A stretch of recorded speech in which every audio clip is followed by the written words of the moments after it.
You know, in 1982, Denver was booming. We had 16 office buildings under construction. We were doubling the office space, and then the bottom fell out. Anyone who thinks we have a recession in Denver today didn't live here in the early 80s. It was awful. The 16th Street Mall was lined with empty storefronts. We had the second worst hotel occupancy and the second worst office vacancy in the nation, and the streets rolled up at night. If we had a brand back then, it would have been a cattle brand, because basically we were known as a cow town. We were a small city where not much happened.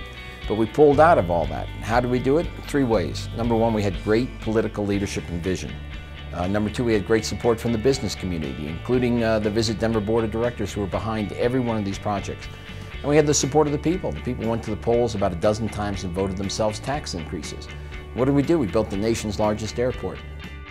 We built 2 new sports stadiums. We created SCFD, built the nation's largest light rail system.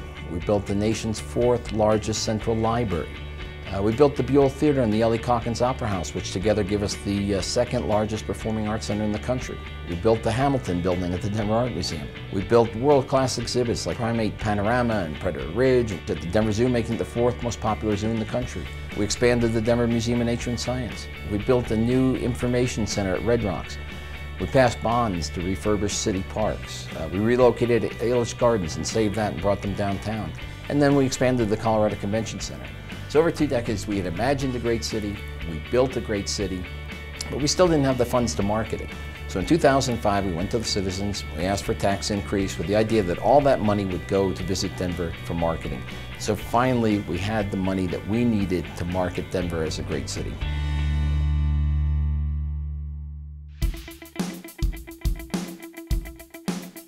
We had a tremendous renaissance in the 1990s. The residents of Denver and Colorado started to really believe in the fact that we had this very vibrant city and we had lots to offer. And we said, we have to start telling people that there's lots to see and do in Denver. We didn't have a lot of money at that time. I think our budget was around $200,000 or so. We did some research, and for people that have never been to Denver, when you say Denver, what came to mind? Well, obviously Rocky Mountains, the Western culture, the cowboys, the mining. And we said, what is the soul of Denver? And we kept coming back to the energy of our people. We're forward-looking, we're fresh. Basically, we're talking about an urban Mountain West experience, and it's all about the energy of our people. In 2002, we had a big brand rollout at the Paramount Theater, and we introduced our new brand, which is Mile High Energy. And things started rolling from there.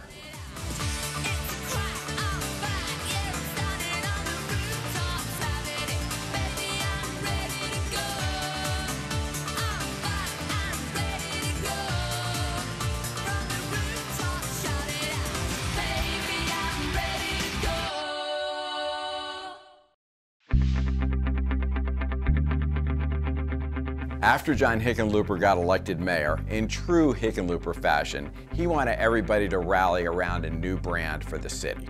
In late 2003, he asked 300 community leaders and marketers to come together for a meeting at the convention center. Out of that meeting came a play on the energy theme, which highlighted Denver's new urban appeal, the arts, Coors Field, downtown vibrancy, restaurants, and a whole lot of other things. Even the MDEC got on board with their new Energetic Bodies, Energetic Minds campaign.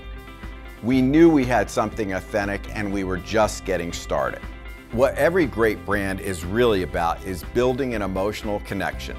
So after the mayor exercise, we wanted to dig into that more. What really connected people to Denver?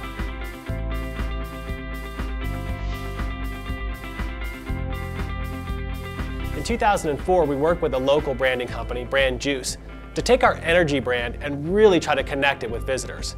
We came up with the positioning Awaken Your Senses, the way our skies look bluer, the feel of a really good hike, the smell and taste of a great dinner out in Denver. And we developed our current brand pillars at that time as well. The sunshine, the mountains, the restaurants, Denver's arts and culture, the city and its great neighborhoods. Keep in mind that we still only had about $400,000 of marketing for tourism. Our budget ranked about 38th out of the top 40 cities. It wasn't until 2005, when we ran our lodgers tax ballot, which passed by a 2/3 majority, that we actually had real marketing dollars that could make an impact and start telling the story of Denver and why we were such a great place to visit.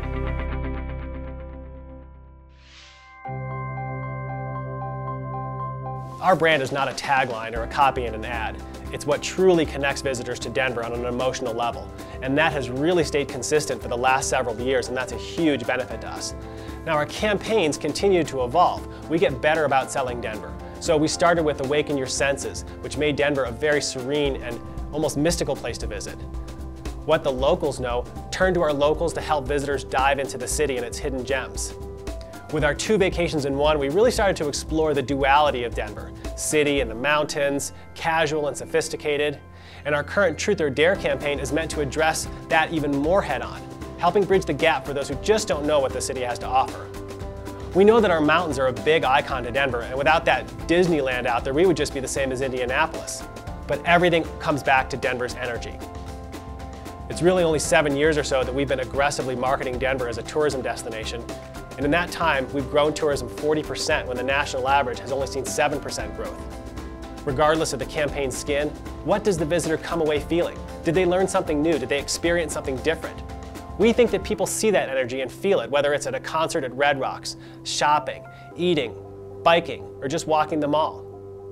At Visit Denver, we deliver on that promise in the advertising, but more importantly, it's what the visitor experiences when they're here. At the end of the day, people around the country and around the world are learning what the locals already know, that Denver is a young, active city at the base of the Rocky Mountains. Denver's energy has gotten us this far. We can't wait to see where it takes us next.